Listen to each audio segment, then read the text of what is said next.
अस्सलाम वालेकुम 9th class. आज हमने चैप्टर नंबर 1 हमारा जो कंप्लीट हो गया था उसकी एक्सरसाइज भी हमने कंप्लीट कर ली थी। Question answers, long question, short question सारे मैंने आपको कंप्लीट करवा दिए थे। आज हम देखते हैं बुक वर्क, यानी कि ऑब्जेक्टिव वर्क जो है आपका बुक वर्क क्या है ये आज हम करते हैं। तो इसका जो है चैप्टर हमने जो रीडिंग की थी ये हमारा जो फर्स्ट चैप्टर था, ठीक है, तालीम के तसव्वुरात, ये चैप्टर हमारा कंप्लीट हुआ है और उसकी एक्सरसाइज भी हो गई है, सिर्फ बुक वर्क रह गया था। तो क्वेश्चन नंबर 8 पेज नंबर 7 पर, पेज नंबर 7 और 8 पर आपकी एक्सरसाइज है 7 और 8, ठीक है। ये ओपन करें और बुक के ऊपर ही इसको बेशक सॉल्व करते जाइएगा, अपनी पेंसिल्स अपने पास रखें और उसको बुक के ऊपर आप सॉल्व करते जाएं, क्योंकि ऑब्जेक्टिव जो है बहुत अहम पार्ट होता है पेपर का। तो जितना आप ऑब्जेक्टिव अच्छी तरीके से याद करेंगे आपके ये बहुत ही अच्छे मार्क्स इसमें आ सकते हैं। अगर बेटा साइंस के स्टूडेंट्स अच्छे मार्क्स ले सकते हैं तो आप क्यों नहीं ले सकते? अगर आप अच्छे तरीके से तैयारी करेंगे तो इंशाल्लाह आप भी बहुत अच्छे मार्क्स ले सकते हैं। सवाल नंबर 8, पेज नंबर हमारा 7 है, सवाल नंबर 8, क्वेश्चन नंबर 8, ठीक है। अब इसमें उन्होंने पूछा है यानी कि सही के सही और गलत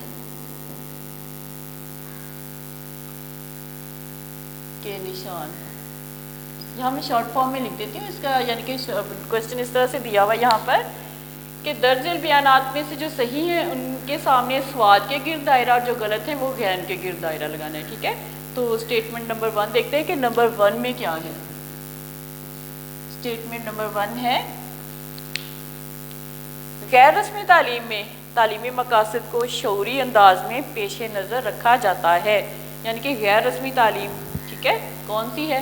पहले फ़ौरन आपको पता चल जाना चाहिए कि तीनों हमने कर ली थी, रस्मी तालीम, गैर रस्मी तालीम और नीम रस्मी तालीम।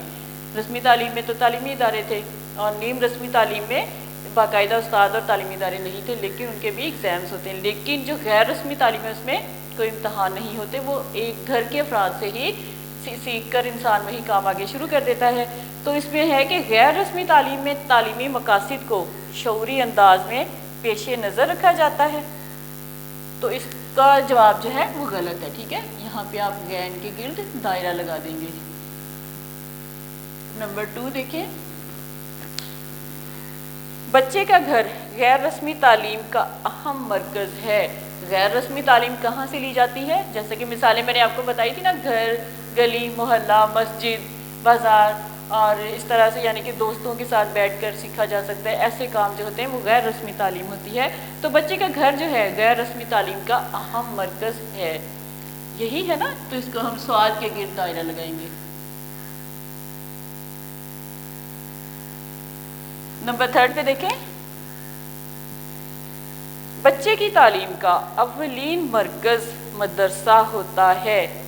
बच्चे की तालीम जो है सबसे पहले, जैसे कि हमने पढ़ा था कि बच्चे की सबसे पहली तरबियत गाह कहाँ होती है?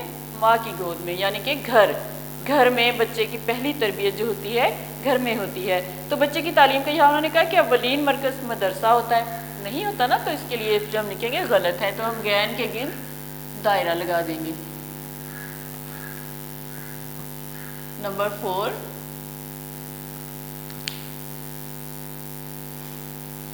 नंबर 4 है कि उठते बैठते रेडियो और टीवी के ज़रिए जो तालीम हासिल की जाती है वो रस्मी तालीम कहलाती है, यानी कि उठते बैठते रेडियो और टेलीविज़न के ज़रिए से जो तालीम हासिल की जाती है वो रस्मी तालीम कहलाती है। अब रस्मी तालीम क्या है ये फ़ौरन आपको पता चल जाना चाहिए कि रस्मी तालीम वो तालीम है जो कि तालीमी इदारों में हासिल की जाती है, कॉलेज, स्कूल, कॉलेज, यूनिवर्सिटीज़, ठीक है, और यहाँ पे बाकायदा उस्ताद भी होते हैं। लेकिन उठते बैठे रेडियो और टीवी के ज़रिए से जो तालीम हासिल की जाती है वो रस्मी तालीम में नहीं आएगी, ठीक है, वो गैर रस्मी तालीम में आएगी। तो इसका आंसर क्या आएगा? गलत। नंबर 5, इस्लामी नुक्ते नज़र के मुताबिक तालीम हासिल करना हर एक का बुनियादी हक है, यानी कि अगर इस्लामी नुक्ते नज़र के मुताबिक देखा जाए तो क्या तालीम हासिल करना हर एक का बुनियादी हक है? ऐसा ही है ना, हमारे इस्लाम ने क्या कहा है? आप सल्लल्लाहु अलैहि वसल्लम ने फरमाया کہ ماں کی گود سے قبر تک علم حاصل کرو، یعنی کہ ہمیں تو علم کہیں پہ بھی سٹاپ کرنے کی حکم ہی نہیں آیا کہ عمر کا کوئی ایسا حصہ ہے ہی نہیں کہ جہاں پہ آپ علم حاصل نہیں کر سکتے. تو ٹھیک ہے، ہمارے اسلامی نقطۂ نظر کے مطابق تعلیم حاصل کرنا ہر ایک کا بنیادی حق ہے. تو اس کو ہم سواد کے گرد دائرہ لگائیں گے. ٹھیک ہے. نمبر 6، اسلامی نظریہ حیات دین اور دنیا کو دو خانوں میں تقسیم کرتا ہے. ہم نے ریڈنگ میں کیا پڑھا تھا کہ دین اور دنیا کو الگ تصور نہیں کیا جاتا، یعنی کہ اسلامی نقطۂ نظر سے دین اور دنیا کو دونوں ساتھ ساتھ، دونوں کے علوم دونوں ہی ضروری ہیں، تو اس لیے دونوں کو ساتھ ساتھ لے کر چلنا پڑتا ہے. تو اس لیے اسلامی نظریہ حیات دین اور دنیا کو دو خانوں میں تقسیم کرتا ہے. تو اس کا آنسر جو ہے وہ غلط ہے. ٹھیک ہے، یہاں پہ انہوں نے غلط دیا ہوا تو غلط کے گرد ہم دائرہ لگا دیں گے. 7 اسٹیٹمنٹ دیکھیں اس کی کیا آ رہی ہے. نمبر 7 پہ ہے کہ تعلیم کا سب سے بڑا مقصد روزی کمانا ہے. نہیں، ایسا نہیں ہے نا، یعنی کہ انسان کی تربیت مختلف طریقوں سے، مختلف پہلوؤں کی تربیت ہوتی ہے تعلیم کے ذریعے سے. ٹھیک ہے، انسان کی ذہنی، روحانی، معاشرتی، ہر طریقے سے تربیت ہوتی ہے. تو اس کو ہم یہ نہیں کہہ سکتے کہ تعلیم کا سب سے بڑا مقصد صرف روزی کمانا ہے، تعلیم حاصل کی اور روزی کمانا شروع کر دی. نہیں. ٹھیک ہے، تو اس یہاں پہ بھی اس کا جو آنسر ہے غلط کو ہم سرکل کر دیں گے کہ یہ اسٹیٹمنٹ جو ہے یہ غلط ہے. تو یہ تھے ہمارے غلط درست فکرات کی نشاندہی. اب ہم کوسچن نمبر 9 دیکھتے ہیں کہ اس میں کیا بتایا جا رہا ہے. کوسچن نمبر 9 پیج نمبر 8 پر ہی ہے، یہ بھی 7 پر. ٹھیک ہے، مناسب الفاظ سے خالی جگہ پر کریں. کوسچن نمبر 9 میں ہے خالی جگہ پر کریں. کیا ہے خالی جگہ میں؟ سب سے پہلے دیکھتے ہیں کہ بعض مفکرین تعلیم کے نزدیک تعلیم جو ہے ڈیش معاشرے سے مطابقت پیدا کرنے کا عمل ہے. یعنی کہ بعض مفکرین جو ہیں ان کے نزدیک تعلیم جو ہے معاشرے سے مطابقت پیدا کرنے کا ایک عمل ہے. وہ کون سا عمل ہے، اس کو کیا کہیں گے؟ نمبر 1 میں آ جائے گا تعلیم. ٹھیک ہے، نمبر 1 میں آ جائے گا تعلیم. خالی جگہ کر رہے ہیں ہم لوگ. سیکنڈ اسٹیٹمنٹ دیکھیں، تعلیم کے ذریعے فرد کی شخصیت کے تمام پہلوؤں کی ڈیش ممکن ہو جاتی ہے. یعنی کہ تعلیم کے ذریعے سے کسی بھی شخص کی جو شخصیت ہے اس کے تمام پہلو جو ہیں ان کی کیا ممکن ہو جاتی ہے؟ تعمیر. یہاں پہ آ جائے گا تعمیر. سیکنڈ میں آ جائے گا تعمیر. تھرڈ فل ان دی بلینکس دیکھیں، مخصوص تعلیمی اداروں میں مخصوص اساتذہ اور نصاب کے ذریعے جو تعلیم دی جاتی ہے کیا کہلاتی ہے؟ اب یہاں پہ کیا بات ہو رہی ہے کہ مخصوص تعلیمی اداروں میں مخصوص اساتذہ، یعنی کہ تعلیمی ادارے بھی ہیں اور اساتذہ بھی ہیں اور نصاب بھی ہے، یہ تینوں چیزیں موجود ہیں. اب اس عمل کے ذریعے جو تعلیم دی جائے گی وہ تعلیم کی کون سی قسم ہوگی؟ رسمی تعلیم. رسمی تعلیم. نمبر 4، وحی کا علم ڈیش کی شکل میں ہمارے پاس محفوظ ہے. اللہ تعالیٰ کی طرف سے اللہ تعالیٰ کے احکام جو وحی کی صورت میں حضرت جبرائیل علیہ السلام حضرت محمد صلی اللہ علیہ وسلم تک لے کر آتے رہے، وہ وحی کا پیغام تھا. ٹھیک ہے، تو ہمارے پاس آج بھی محفوظ ہے وحی. ٹھیک ہے، وحی کی شکل میں اللہ تعالیٰ کے احکامات آج بھی ہمارے پاس وحی کا علم موجود ہے. تو کس کی شکل میں موجود ہے؟ قرآن پاک. ٹھیک ہے، یہاں پہ آئے گا قرآن پاک. یعنی کہ قرآن پاک کے ذریعے وحی کا علم ہمارے پاس آج بھی محفوظ ہے اور ہمیشہ محفوظ، قیامت تک محفوظ رہے گا. پیج نمبر 8 ابھی فل ان دی بلینکس ہی ہوئے ہیں. یہاں پہ بھی اسلام صرف ڈیش کے علم کو قطعی اور حتمی قرار دیتا ہے. یعنی کہ اسلام نے کس کے علم کو قطعی اور حتمی یعنی کہ اس کے بعد کوئی گنجائش نہیں، مکمل ہو گیا. ٹھیک ہے، تو کون سا علم ایسا ہے کہ جس کو اسلام نے بالکل حتمی قرار دے دیا، قطعی اور حتمی قرار دے دیا؟ وحی کا علم. یہاں پہ آئے گا وحی. 6 میں دیکھیں، دنیا میں کوئی مذہب ایسا نہیں ہے جس نے تعلیم کو وہ اہمیت دی ہو جو ڈیش نے دی ہے، یعنی کہ دنیا میں کوئی بھی ایسا مذہب نہیں ہے جس نے تعلیم کو بہت زیادہ اہمیت دی ہو۔ ایک مذہب ایسا ہے، ٹھیک ہے، کون سا ہے؟ یعنی کہ کس مذہب میں یہ کہا گیا ہے کہ ماں کی گود سے لے کر قبر تک علم حاصل کرو، علم حاصل کرو چاہے اس کے لیے تمہیں چین ہی جانا پڑے۔ یعنی کہ کون سا ایسا مذہب ہے؟ فوراً آپ کے ذہن میں یہ بات آنی چاہیے کہ ہمارا مذہب اسلام جو ہے اس نے وہ تعلیم دی ہے جو کسی اور مذہب میں اس کی اہمیت نہیں ہے علم کی، ٹھیک ہے؟ تو یہاں پہ آ جائے گا اسلام۔ یہ تو بیٹا آپ کی فل ان دی بلینکس تھی، ٹھیک ہے؟ اب ہم دیکھتے ہیں سوال نمبر 10 میں کیا پوچھا گیا ہے۔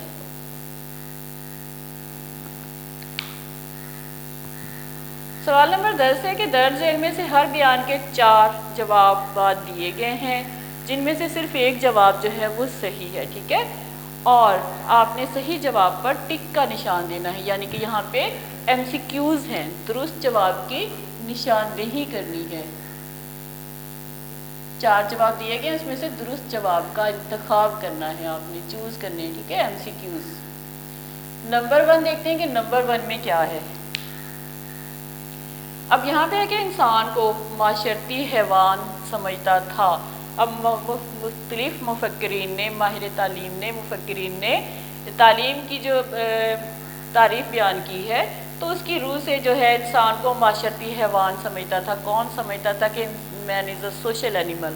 کس نے کہا تھا؟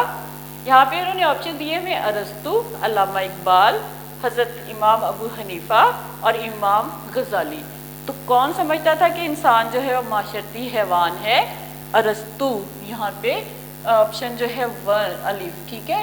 اس کو آپ ٹک کریں گے ارسطو کو، ٹھیک ہے؟ سیکنڈ میں ہے کہ بچے کی تعلیم کا اولین مرکز کیا ہے؟ اب بچے کی تعلیم، یہ بات فوراً آپ کو یاد ہونی چاہیے کہ بچے کی تعلیم کا سب سے پہلا مرکز کیا ہے؟ اولین ہوتا ہے پہلا، تو پہلا مرکز بچے کا کیا ہے؟ یہاں پہ انہوں نے آپشن دیے ہوئے گھر، اسکول، محلہ اور مسجد۔ اب کون سا اس میں صحیح آپشن آئے گا؟ نمبر 1 گھر، یعنی کہ گھر جو ہے وہ بچے کی تعلیم کا اولین مرکز ہے، الف نم، ٹھیک ہے؟ یہاں پہ آ جائے گا گھر، تو اس کو گھر کو بیٹا آپ ٹک کر لیں، ٹھیک ہے؟ آپشن نمبر 1 کو، سوری یہاں پہ الف جیم دیے ہوئے نا تو الف کو ٹک کر لیں۔ اس کے بعد ہے رب زدنی علما، میرے رب میرے علم میں اضافہ فرما۔ یہ دعا کس نے سکھائی؟ اب یہاں پہ آپشن آ رہا ہے اللہ تعالیٰ نے، حضرت محمد صلی اللہ علیہ وآلہ وسلم نے، امام ابو حنیفہ نے یا امام غزالی نے۔ تو یہاں پہ آئے گا حضرت محمد صلی اللہ علیہ وسلم نے، ٹھیک ہے؟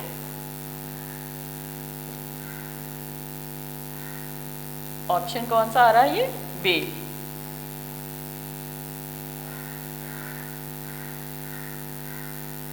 آپشن بے حضرت محمد صلی اللہ علیہ وآلہ وسلم، ٹھیک ہے؟ اس کے بعد 4 ایم سی کیوز دیکھیں۔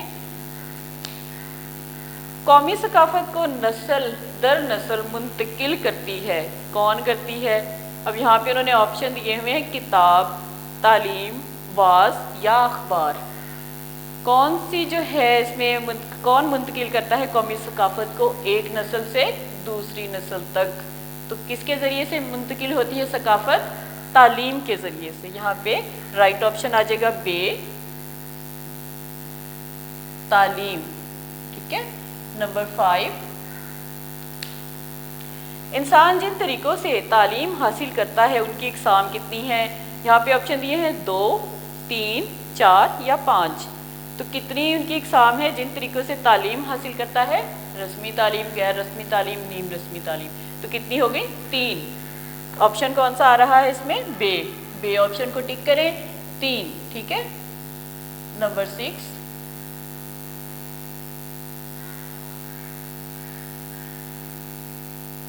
نمبر 6 میں ہے کہ حضرت آدم علیہ السلام زمین پر آنے سے پہلے علم حاصل کر چکے تھے۔ آپشن دیے ہوئے علم، دینی علم، معاشی علم یا معاشرتی علم۔ تو یہاں پہ کون سا علم حاصل کیا تھا حضرت آدم علیہ السلام نے؟ اللہ تعالیٰ سے حضرت آدم علیہ السلام نے چیزوں کے استعمال کا، اشیاء کے استعمال کا علم حاصل کیا تھا، تو یہاں پر معاشرتی علم آ جائے گا، ٹھیک ہے؟ माशरती इल्म, यानी कौन सा ऑप्शन आ रहा है? दाल, माशरती इल्म। नंबर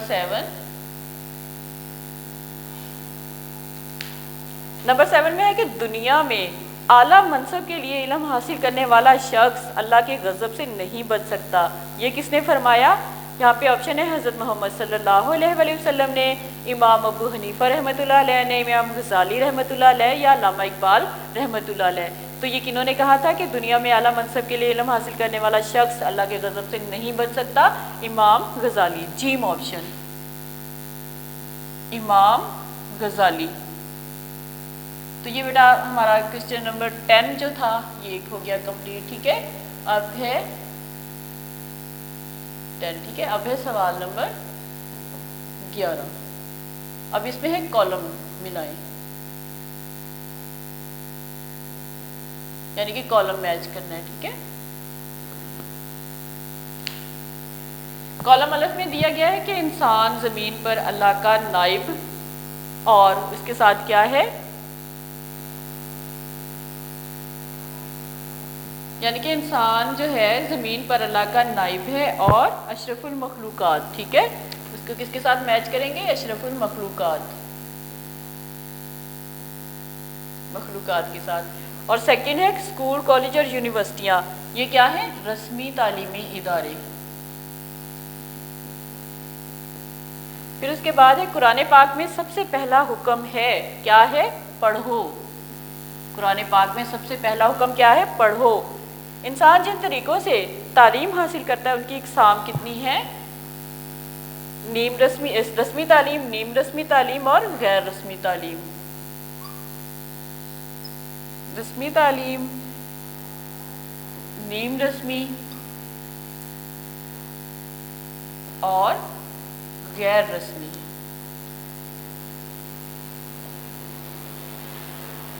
इनके साथ मैच होगा। ठीक है, और इसके बाद नंबर 5 है हर कौम अपनी सकाफत और नज़रिया हयात के बारे में तमाम मालूमात क्या करती है? अपनी नई नस्ल को फराहम करती है।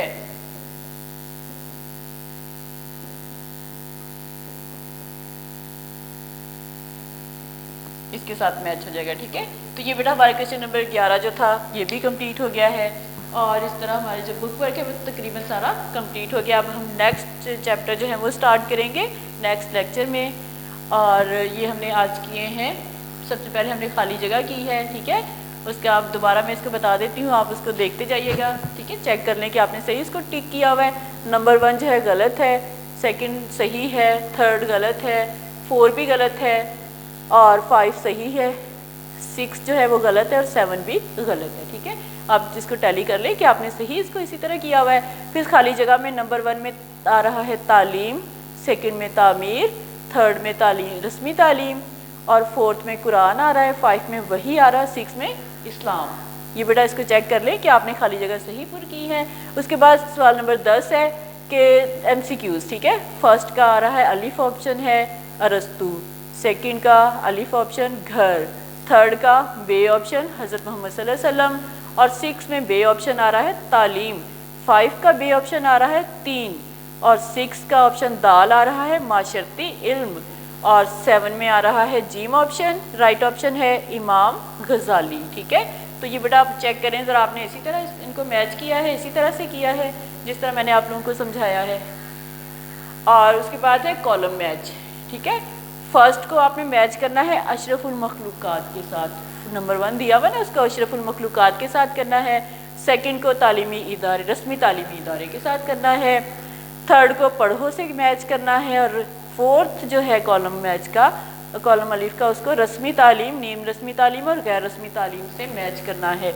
और फिफ्थ जो है उसको अपनी नई नस्ल को फ्राहम करती है, इसके साथ आपने स्टेटमेंट को जो है मैच करना है। तो ये हमारे 4 क्वेश्चन जो है बुक वर्क हमारा चैप्टर नंबर 1 का आज कंप्लीट हो गया है। नेक्स्ट चैप्टर इंशाल्लाह हम स्टार्ट करेंगे नेक्स्ट लेक्चर में। मुझे उम्मीद है कि आप साथ साथ याद भी कर रहे होंगे, क्योंकि ज़ाहिर है पेपर तो आप लोगों के होने हैं ना, तो इसके लिए ज़रूरी है कि आप लोग जो है ساتھ ساتھ لرننگ بھی کرتے جائیں. بہتر ہے کہ اس کو لکھ کر یاد کیا کریں, اس کو ہر فارم سے تیار کریں, کوشچن آنسرز کے لحاظ سے, short question answer and long question answer, M C Qs, ہر لحاظ سے چیپٹر کو اچھے طریقے سے آپ نے یاد کرنا ہے. ریڈنگ کو بہت اچھے طریقے سے سمجھ کے کرنا ہے تاکہ ایم سی کیوز آپ کو بہت اچھے طریقے سے آ سکیں. ٹھیک ہے, تو یعنی کہ کوئی کمی نہیں چھوڑنی آپ نے اپنی لرننگ میں. سردی بہت زیادہ ہے بیٹا, اپنا خیال رکھیے گا, اپنے آپ کو محفوظ رکھیے گا سردی سے. Stay happy, stay blessed. اللہ حافظ بیٹا. آج کا لیکچر کمپلیٹ ہو گیا ہے.